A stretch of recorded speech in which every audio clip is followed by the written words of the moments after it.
Triple தலாக்ன்றது வந்து ஒரு criminal குற்றம்.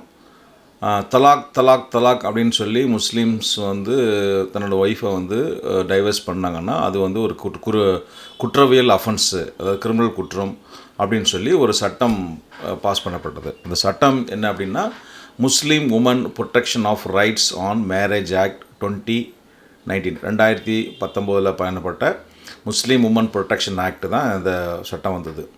அந்த சட்டத்தின் சாராம்சங்கள் என்ன, அது எதனால் அந்த ஆக்ட் பாஸ் பண்ணப்பட்டுச்சு, அதில் சொல்லப்பட்ட விஷயங்கள் என்ன, அதனுடைய லீகல் இம்பேக்ட் என்ன, எல்லாத்தையும் தான் இந்த வீடியோவில் பார்க்க போகிறோம்.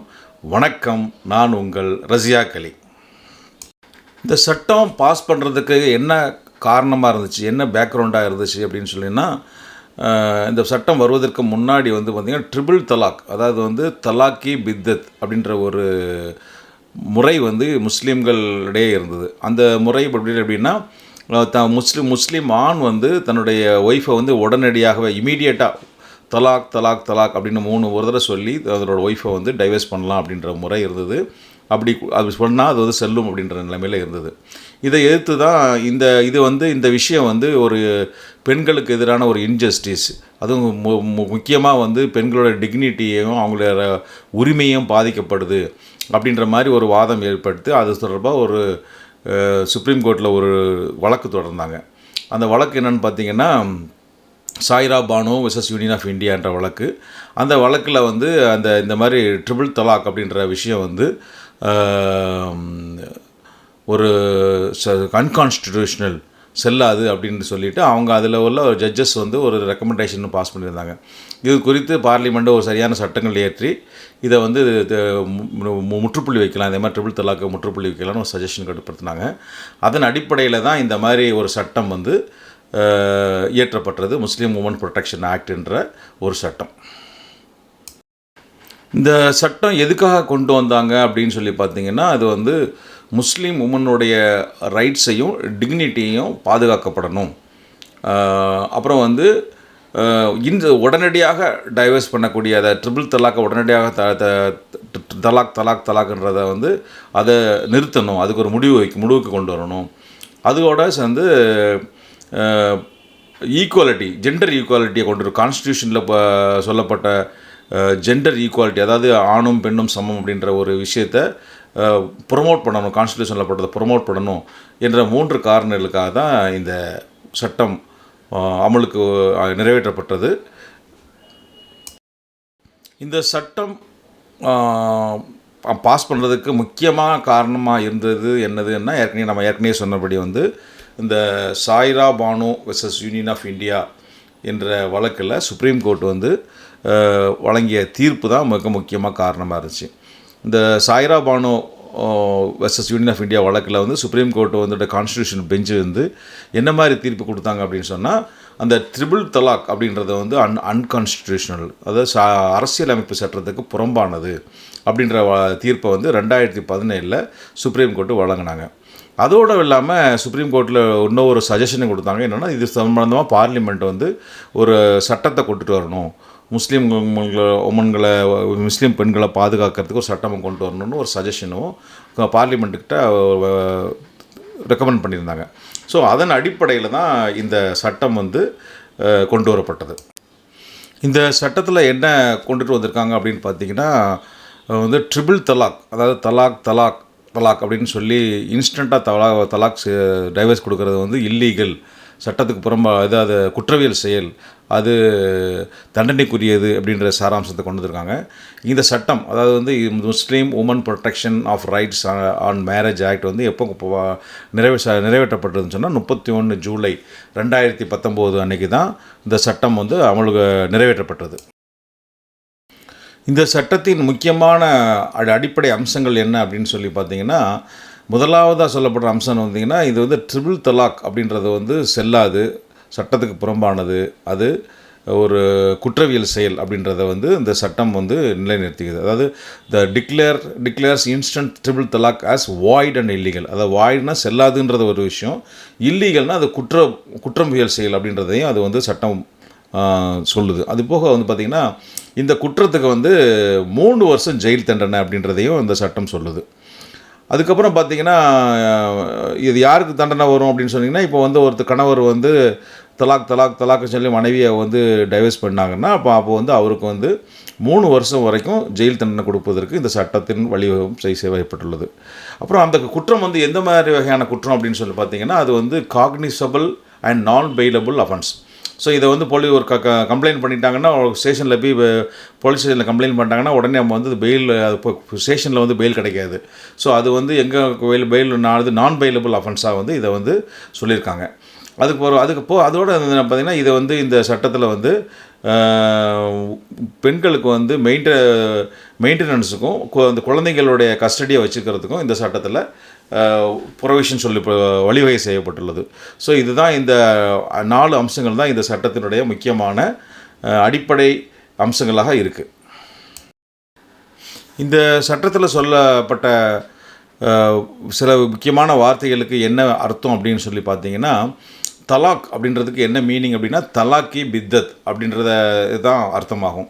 அதாவது தலாக்கி பித்தத் அப்படின்னா இன்ஸ்டன்ட் தலாக், அதாவது உடனடியாக தலாக் பண்ணுறது, இர்ரிவோக்கபிள் டைவர்ஸ் அப்படின்னு சொல்லுவாங்க. அதாவது தலாக்கி பித்தத் அப்படின்றது வந்து தலாக் அப்படின்னு சொல்லக்கூடிய ஒரு விஷயந்தான் இந்த இடத்துல இந்த சட்டத்தை பொறுத்தவரை தலாக்ன்ற டேமுக்கு மீனிங் ஆகும். ஸோ தலாக்ன்றது வந்து முஸ்லீம்களோட தலாக்ன்றது நிறைய விதமான தலாக் இருக்குது, வேறு நிறைய விதமான டைப்ஸ் ஆஃப் தலாக் இருக்குது.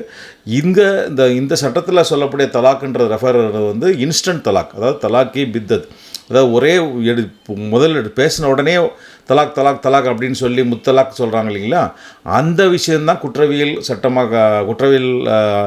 குற்றமாக கருதப்படுதே தவிர மற்ற இஸ்லாமிய சட்டத்தில் சொல்லப்பட்ட மற்ற விதமான தலாக் நிறைய விஷயம் இருக்குது. முபாரக் இருக்குது, அப்புறம் வந்து மியூச்சுவல் டைவர்ஸ் மாதிரி இருக்குது, அப்புறம் வந்து குலான் இருக்குது, அப்புறம் அது மாதிரி விஷயங்கள்லாம் வந்து அது மாதிரி தலாக் விஷயங்கள்லாம் இருக்குது. அந்த மாதிரி டைம் கொடுத்து முதல் தலாக், 2வது தலாக், 3வது தலாக்ன்ற மாதிரி ஒவ்வொரு பீரியடுக்குள்ளே கொடுத்து தகுந்த ஆப்பர்ச்சுனிட்டி கொடுத்து தலாக் பண்ணுறதெல்லாம் வந்து இது சட்டமத்தில் குற்றமாக கருதப்படாது.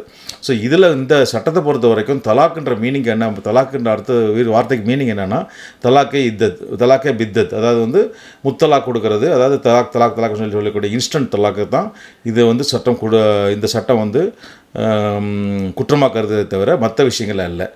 அப்புறம் வந்து முஸ்லீம் உமன் அப்படின்ற எதுக்கு என்ன மீனிங் என்னென்னா, அது வந்து அந்த ஒரு மேரீட் உமன் ஹூ ஃபாலோஸ் இஸ்லாம், இஸ்லாத்தை பின்பற்றி நடக்கின்ற ஒரு கல்யாணமான பெண்ணை தான் முஸ்லீம் உமன் அப்படின்ற இந்த மீனிங் வரும். அதாவது இந்த சட்டத்தில் இந்த சட்டத்தில் என்ன சொல்லியிருக்காங்கன்னா, முஸ்லீம் உமன் வந்து பெட்டிஷன் ஃபைல் பண்ணலாம் அப்படின்றாங்க. அந்த முஸ்லீம் உமன் அந்த முஸ்லீம் உமன் சொல்லப்பட்ட வார்த்தைக்கு என்ன மீனிங் அப்படின்னா, ஒரு மேரிட் உமனாக இருக்கணும், அவங்க வந்து இஸ்லாத்தை ஃபாலோ பண்ணணும், அவங்களுக்கு தான் இதை மாதிரி ஒரு கம்ப்ளைண்ட் ஃபைல் பண்ணுறதுக்கு அதிகாரம் இருக்குது. இந்த சட்டத்தில் உள்ள முக்கியமான கிரிமினல் ப்ரொவிஷன்ஸ் என்னென்ன சொல்லுது அப்படின்னு பார்த்தீங்கன்னா, pronouncing triple talaq is a criminal offence அப்படின்னு சொல்லுது. அதாவது வந்து ஒருத்தர் வந்து ட்ரிபிள் தலாக் வந்து இப்போ சொல்லிட்டாரு அப்படின்னா அது வந்து ஒரு கிரிமினல் அஃபென்ஸ் அப்படின்ற விஷயத்த இந்த சட்டம் சொல்லுது.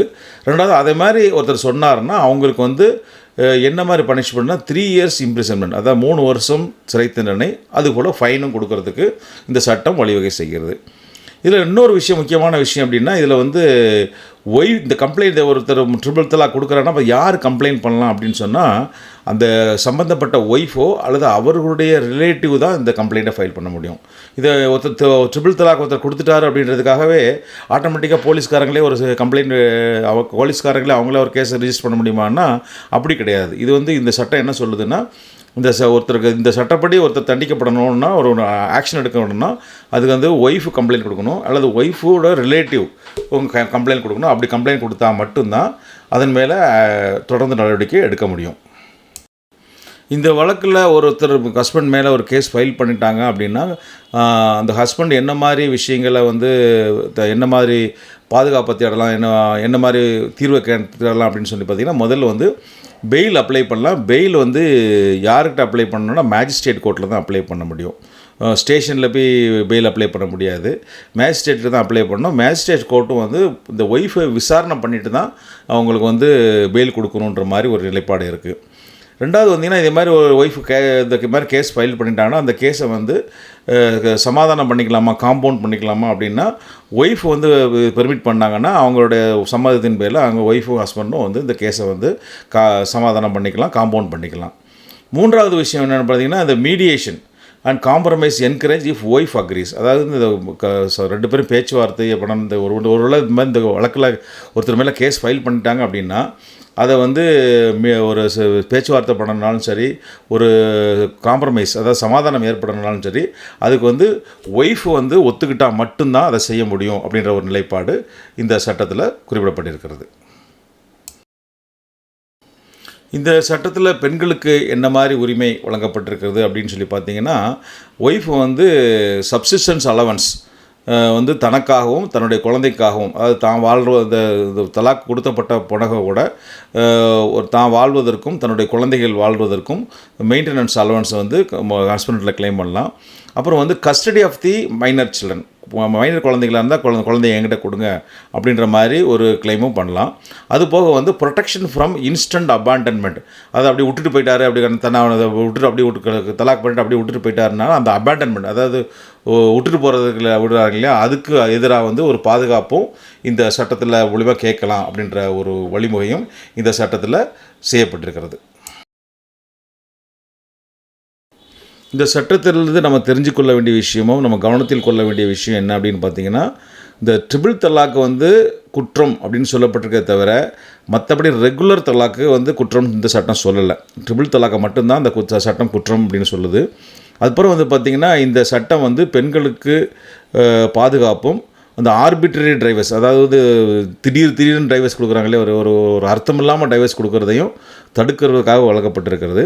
அப்புறம் வந்து இந்த helps promotes justice and dignity in marriage, அதாவது ஒரு டிக்னிட்டியையும் ஒரு கண்ணியத்தையும் ஒரு நீதியையும் வழங்க டெவலப் பண்ணணும், ப்ரொமோட் பண்ணணுன்ற காரணத்துக்காக தான் இந்த சட்டம் வழங்கப்பட்டிருக்கிறதுன்றதை நம்ம கவனத்தில் கொள்ள வேண்டும். இந்த சட்டத்தினால் ஏற்படுத்தப்பட்ட விளைவுகள், அதாவது கான்சிக்வன்சஸ் ஆஃப் த ஆக்ட் என்ன அப்படின்னு சொல்லி பார்த்தீங்கன்னா, ஒரு கணவர் வந்து ரிலீஜியஸ் ப்ராக்டிஸை வச்சுக்கிட்டு மிஸ்யூஸ் பண்ண முடியாது, இன்ஸ்டண்ட்டாக ஒரு ஒய்ஃபை வந்து அபேண்டன் பண்ண முடியாது, தலாக் அப்படின்னு சொல்லிட்டு பொண்ணை அப்படி விட்டுட்டு போட முடியாது, ரிலீஜியஸ் ப்ராக்டிஸ் இருக்குது அப்படின்றத வச்சுட்டு மிஸ்யூஸ் பண்ண முடியாதுன்ற ஒரு இந்த விளைவு இந்த சட்டத்தின் மூலம் ஏற்படுத்தப்பட்டிருக்கிறது. அதோடு பார்த்திங்கன்னா, women have legal protection, support and dignity. இந்த சட்டம் வந்து பெண்களுக்கு வந்து லீகல் ப்ரொடெக்ஷனையும் சப்போர்ட்டையும் டிக்னிட்டியும் வழங்கியிருக்கு, அதாவது ஒரு கண்ணியத்தையும் வழங்கியிருக்கிறதுன்னு சொல்லப்படுது. அதுவும் இல்லாமல் வந்து இந்த சட்டம் வந்து செக்குலர் அண்ட் கான்ஸ்டியூஷனல் வேல்யூஸை வந்து ஸ்ட்ரென்தன் பண்ணியிருக்கு. அதில் கான்ஸ்டியூஷனில் நிறைய உரிமைகள் வழங்கப்பட்டிருக்கிற, ஈக்குவாலிட்டி, டிஸ்கிரிமினேஷன் அதெல்லாம் வழங்கப்பட்டிருக்கிறது. அது அப்புறம் வந்து செக்குலர் முற்போக்கான எண்ணங்களையும் அது வந்து டெவலப் பண்ணணுன்ற மாதிரி கான்ஸ்டியூஷன் நிறைய விஷயங்களை சொல்லியிருக்கு. ஸோ அந்த மாதிரி விஷயங்களுக்கு இந்த சட்டம் வந்து முன்னுரிமை கொடுத்து it strengthens secular and constitutional values அப்படின்றதும் இதை சொல்லப்படுகிறது. நம்ம இதில் இந்த சட்டம் வந்ததுக்கப்புறம் என்ன மாதிரி விஷயங்களை ஃபாலோ பண்ணணும் அப்படின்றது மாதிரி பார்த்திங்கன்னா, முஸ்லீம் ஆண்களை பொறுத்த வரைக்கும் அந்த லீகல் டைவர்ஸ் ப்ரொசீஜர் தான் ஃபாலோ பண்ணணும். ஸோ ஒரு முஸ்லீம் கணவர் இருக்காருன்னா அவர் தன்னுடைய மனைவியை டைவர்ஸ் பண்ணணும் அப்படின்னா லீகல் டைவர்ஸ் ப்ரொசீஜர் என்ன இருக்குது அதை தான் நீங்கள் வந்து ஃபாலோ பண்ணணும். அப்புறம் வந்து ப்ராப்பர் ரீகன்சிலியேஷன், இது வந்து ஒரு ஒரு டைவர்ஸ் பண்ணுறதுக்கு முன்னாடி கணவனும் மனைவியும் வந்து அவங்க ரெண்டு பேருக்கும் எல்லாம் சமரசம் முயற்சிகளை மேற்கொள்ளணும், ஒருத்தருக்கு ஒருத்தர் நோட்டீஸ் கொடுக்கணும். அப்புறம் அதுக்கு ஒரு வெயிட்டிங் பீரியட் இருக்குது, அந்த வெயிட்டிங் பீரியட்லாம் ஃபாலோ பண்ணணும். ஸோ அது மாதிரி ரீகன்சிலியேஷன், நோட்டீஸ், வெயிட்டிங் பீரியட்லாம் வந்து சட்டத்தில் சொல்லப்பட்டிருக்க விஷயங்களை ஃபாலோ பண்ணணும். அப்புறம் வந்து கண்டிப்பாக என்னத்தை அவாய்ட் பண்ணணும்னா misuse of and sudden pronouncement of talaq. ஒரு இமீடியட்டாக தலாக் கொடுக்குறதையோ, உடனடியாக தலாக் கொடுக்குறதையோ, முத்தலாக் கொடுக்குறதையோ, தலாக் சொல்கிறதையோ கண்டிப்பாக அவாய்ட் பண்ணணும். அதுதான் இந்த சட்டத்தில் இருந்து நம்ம தெரிஞ்சிக்க வேண்டிய முக்கியமான விஷயங்கள். இந்த சட்டத்தினால் ஏற்பட்ட விளைவுகள், அதாவது இம்பேக்ட் ஆஃப் தி ஆக்ட் என்ன அப்படின்னு சொல்லி பார்த்தீங்கன்னா, இது வந்து முஸ்லீம் உமன் வந்து எம்பவர் பண்ணியிருக்கு, அவங்கள வந்து ஒரு மேன்மைப்படுத்தியிருக்கிறது அப்படின்ற மாதிரி சொல்லப்படுகிறது. ரெண்டாவது வந்து இந்த டைவர்ஸை வந்து இன்ஸ்டன்ட் டைவர்ஸ், இமீடியட்டாக டைவர்ஸ் பண்ணுறத மிஸ்யூஸ் பண்ணுறாங்க, அதையும் குறைச்சிருக்கு. இமீடியட்டாக உடனடியாக தலாக்னு சொல்கிறத வந்து உடனே குறைப்பதற்கு இந்த சட்டம் உதவி இருக்குது.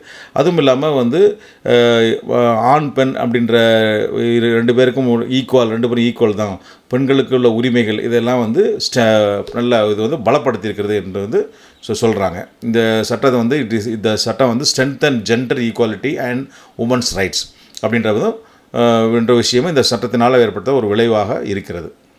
இந்த வீடியோ மூலமா நம்ம கன்க்ளூட் பண்ண வேண்டிய விஷயம் என்ன அப்படின்னு சொன்னால், இந்த சட்டம் அதாவது 2019 வந்த சட்டம் வந்து ஒரு ஹிஸ்டாரிக் ஸ்டெப், அதாவது வரலாற்று முக்கியம் வாய்ந்த இது.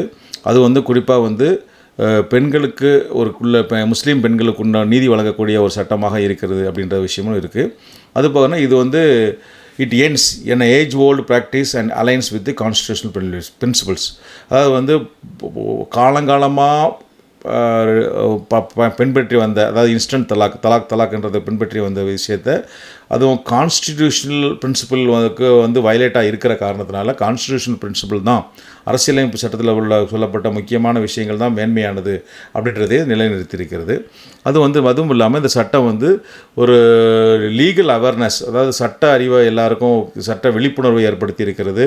அப்புறம் வந்து முக்கியமாக மியூச்சுவல் ரெஸ்பெக்ட், இந்த மியூச்சுவல் 2 பேருக்கும் பரஸ்பர மரியாதை கொடுக்கக்கூடிய விஷயங்கள் இந்த சட்டத்தினால் நிறைவேற்றப்பட்டிருக்கிறது இப்படின்ற விஷயங்களும் இதில் சொல்லப்படுகிறது. ஸோ இதுதான் இந்த சட்டத்தினுடைய முக்கியமான சாராம்சங்கள். இந்த